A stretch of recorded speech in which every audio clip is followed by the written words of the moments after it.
Public opinion, parliament opinion, BJP side వాళ్ళు కూడా అన్నారు, మా అత్యుత్త నాయకులు కూడా అన్నారు, నీకంటే మీ చెల్లె మేలున్నదా ఆమెను ముందర కూర్చోబెట్టున్నట్టే, రాహుల్ గాంధీ కంటే ప్రియాంక గాంధీ మేలున్నది ఆమె కూర్చోబెట్టమని మా నాయకులే అన్నారు. అందరం ఒప్పుకుంటాం దానికి, పబ్లిక్ కూడా అదే. దానికి కాంట్రరీ ఈయనంటే రాహుల్ గాంధీని కూర్చోబెడతాడంటే మస్కా కొట్టుడు తప్ప ఇలా ఏం మీనింగ్ లేదు. ఒకటే రాహుల్ గాంధీ ఇజ్జత్ తీసిండు 2039 దాకా నువ్వు ప్రధానమంత్రి కావని, ఆ తర్వాత కూడా అప్పుడు కూడా నేను హెల్ప్ చేస్తేనే అవుతావని ప్రియాంక గాంధీకి ఈయన మోసం చేస్తా ఉన్నాడు. పబ్లిక్ ఒపీనియన్ ఆమె దిక్కున్నది, ఈ రకంగా ఉన్నది. ఈయన అన్ని పనికి మాల మాటకారండి. ఈయనను ఎందుకు చేసుకున్నారండి ముఖ్యమంత్రి? కోమటిరెడ్డి వెంకటరెడ్డి గారు ఉంటారండి. ఆయన ఇది జెన్యున్ పర్సన్. పోతే మంచిగా ఉన్నట్టు మనస్ఫూర్తిగా మాట్లాడతాడు, అయ్యేది ఉంటే అవుతుందని చెప్తాడు పని, అయ్యేది లేకుంటే కాదని చెప్తాడు, ఎందుకు కాదో చెప్తాడు, చెప్పిన మాట ఇంప్లిమెంట్ చేస్తాడు. అట్లాంటి నేను ఒక డిగ్నిఫైడ్ జెన్యున్ మనిషినన్నా ముఖ్యమంత్రిని చేసుకునేది ఉండే. వస్తారు, ఇట్లాంటి వాళ్ళు వస్తారు, క్యాంపెయిన్ చేసుకుంటారు, మస్తీ చేసుకుంటారు, ఉప ముఖ్యమంత్రి ఏదో పడేస్తే అయిపోతుండే. ఒక జెన్యున్ లీడర్ని, డిగ్నిఫైడ్, కొంచెం డీసెన్సీ, మాట మీద నిలబడేటన్నా ముఖ్యమంత్రి చేసుకునేది ఉండే. 2029 కాంగ్రెస్ల చరిత్రలో ఎన్నడూ లేనంత అధ్వానంగా ఓడిపోతుంది ఇక్కడ తెలంగాణలో. 1985 చాలా అధ్వానంగా ఓడిపోయారు, 1994 ఇంకా అధ్వానంగా ఓడిపోయారు. 2028-29 రేవంత్ నాయకత్వంలో కాంగ్రెస్ పార్టీ చాలా అధ్వానంగా ఓడిపోతుంది. కానీ మన మోడీ గారు ఒకటి మెరిసే జుడిజావని, మరి ఏమన్నా ఉందో నాకైతే తెలియదు. చాలా చిన్న కార్యకర్తని బీజేపీలో, ఏమన్నా లింక్ ఉందేమో మరి నాకైతే తెలియదు. అట్లాంటిది ఏమైనా ఉందా? సువేందు అధికారి, అందుకే చెప్పిన కాంగ్రెస్ వాళ్ళకి సలహా, మా నాయన చాలా సేవ చేసి ఈ పార్టీకి. జెన్యున్గా కోమటిరెడ్డి వెంకటరెడ్డి లాంటి వాళ్ళు, శ్రీధర్ బాబు లాంటి వాళ్ళు మాట మీద ఉండి జీవితాంతం కాంగ్రెస్ పార్టీలో ఉండి గసంటోళ్ళని చేసుకున్నా సరే, ఈయనకి ఏదో పడేస్తే అయిపో మంత్రి పదవి. ఎప్పుడు జారుకుంటాడో తెలియదు. ఇక Revanth Reddy claims that he got the 3 bullet train corridors to Telangana అన్నాడా మొన్న? ఆయననే తెచ్చిండని బుల్లెట్ ట్రైన్ కారిడోర్స్ చెప్తే ఈయనండి. ఇది highlight joke. The Modi government brought national policy called the National Rail Plan. The first draft of the National Rail Plan was released in 2020 and the final report was released in 2021. It mentions the government's plans to develop 7 high-speed rail corridors, out of which 3 are connected to Hyderabad. 2020 start అయింది, 2021 report complete అయింది. ఈయన లోటపి ఏడున్నాడు. ఈయన అప్పుడు దుబ్బాకల deposit వీకింది, జిహెచ్ఎంసీలో deposit వీకింది, హుజురాబాద్లో deposit వీకి ఈయననే ఏడున్నాడో గాయబుండే మనిషి. ఈయనట rail corridor తెచ్చినట. ఈయన rail corridor spelling అడగాలి. Journalist అని చెప్తున్నా, ఇట్లాంటి మంచి టాపిక్లు వచ్చినప్పుడు రైల్ కారిడోర్ స్పెల్లింగ్ అన్న తెలుసా అని అడగాలి. ఈయనకి ఏం సంబంధం అండి? 2021 అయిపోయింది ప్రణాళిక. ఇప్పుడు వచ్చినాయి అవన్నీ. Pune to Hyderabad, Hyderabad to Bengaluru, Hyderabad to Chennai. ఇంకోటి రేవంత్ దీంట్లో అంట్లా చదువు సంధ్య ఉంటుంది, రీసెర్చ్ ఉంటుంది, అని తమరికి ఎక్కదు. అది మూసి ప్రక్షాళన చేస్తావు, మరి కారిడోర్ చేస్తాను, అంత రీహాబ్ అందరికీ ప్లాన్ చేసి నువ్వు కూలగొట్టుడు ఉన్నది కానీ ఒకటి కట్టింది లేదు. ఏడికి షిఫ్ట్ చేస్తావు కూలగొట్టిన ఇల్లు అన్ని ఉట్టి మాటలు, 4 రూపాయలు వేసుకపోవడు. ఇది the criteria for high speed rail corridors are as far ఇవి అన్ని రీసెర్చ్లు ఉంటాయి.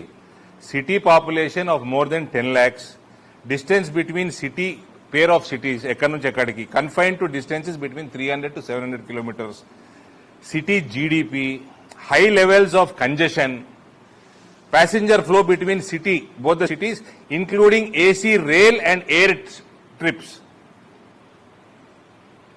ట్రైన్లలో తిరిగేటోళ్ళు ఏసీ కోచ్లలో ఎంత తిరుగుతున్నారు, ఫ్లైట్లలో ఎంత తిరుగుతున్నారు, ట్రాఫిక్ మూవ్మెంట్, దాని మీద రీసెర్చ్ ఉంటుంది. corridors having AC passengers more than 50% identified.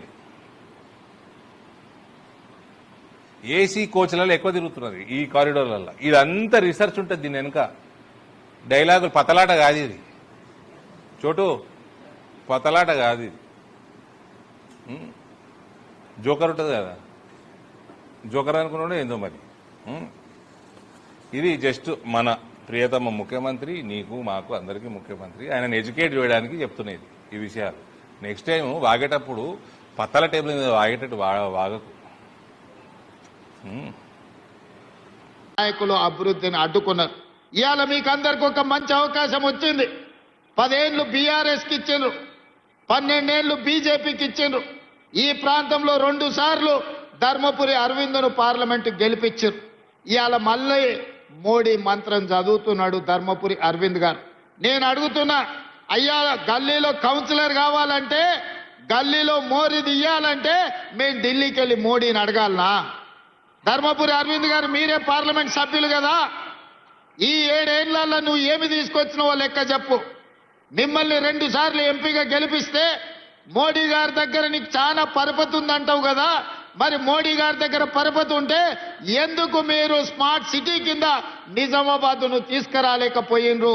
95 సంవత్సరాల మున్సిపాలిటీకి ఒక స్మార్ట్ సిటీగా మీరు మోడీ దగ్గర సాధించలేకపోయినరు. మీ పరపతి ఉపయోగపడలేదంటే మళ్ళీ కార్పొరేటర్లుగా బీజేపీ వాళ్ళని ఎందుకు గెలిపించాలి అని చెప్పి ఈరోజు ధర్మపురి అరవింద్ గారిని నేను అడుగుతున్నా.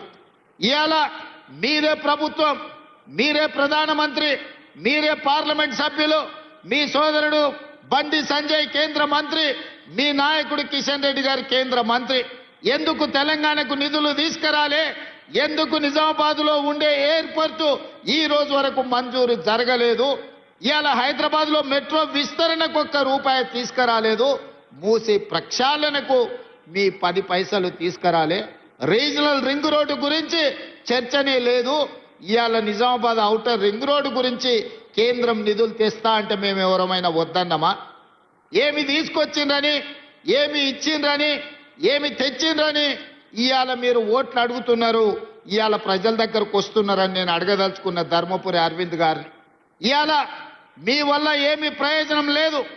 3 సార్లు మోడీ ప్రధానమంత్రి అయినా నిజామాబాద్ స్మార్ట్ సిటీ కాలేదు అని అంటే మీకు ఇచ్చే ఉద్దేశమే లేదు. నిజామాబాద్ ప్రజల ఓట్లు కావాలి కానీ నిజామాబాద్ అభివృద్ధికి నిధులు తెచ్చే ఉద్దేశమే మీకు లేదు. పాపం ధర్మపురి అరవింద్ గారు ఇప్పుడు కాదు అప్పుడు కేసీఆర్, కేటీఆర్, హరీష్ను జైల్లో పెట్టాలి, చిప్పకూడు తినిపించాలని మాట్లాడుతుంటాడు. మరి కాళేశ్వరం 1,00,000 కోట్లు దిగమింగిండ్రు. మోడీ గారు వచ్చినప్పుడు, అమిత్ షా గారు వచ్చినప్పుడు కాళేశ్వరం కేసీఆర్ గారు ఏటీఎంగా మార్చుకున్నాడు. మాకు అవకాశం ఇవ్వండి, 48 గంటల్లో సిబిఐకి ఇస్తే జైల్లో పెడతామని కిషన్ రెడ్డి గారు అన్నారు. మరి మీరు అడిగినరు, శాసనసభలో చర్చ పెట్టి 6 నెలల కింద సిబిఐకి ఇచ్చినాం. మరి 48 గంటల్లోనే జైల్లో పెడతాన్న కిషన్ రెడ్డి యాడబోయి ఏ బొక్కలు దాచుకున్నాడని నేను అడుగుతున్నా.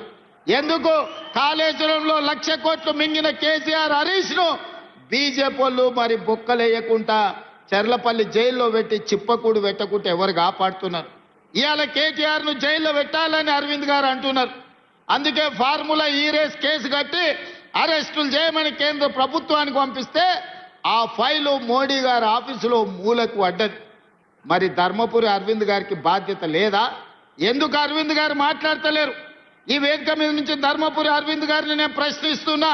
మీ కిషన్ రెడ్డి గారు ఏ రకంగా కేసీఆర్ని కాపాడుతున్నాడో మీకు కనిపిస్తలేదా? మీరు వెళ్ళి నరేంద్ర మోడీ గారితో మాట్లాడి 1,00,000 కోట్లు పెట్టి కట్టిన కాళేశ్వరం 3 ఏళ్లలోనే కూలేశ్వరం అయిపోయింది.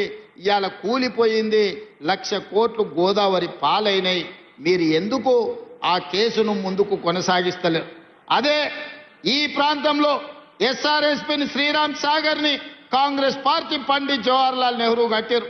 ఇవాళ నిజామాబాద్ జిల్లాలో చెరుకు పండినా, వరి పండినా, పసుపు పండినా, సోయాబీన్ పండినా, నిజామాబాద్లో పంటలు పండి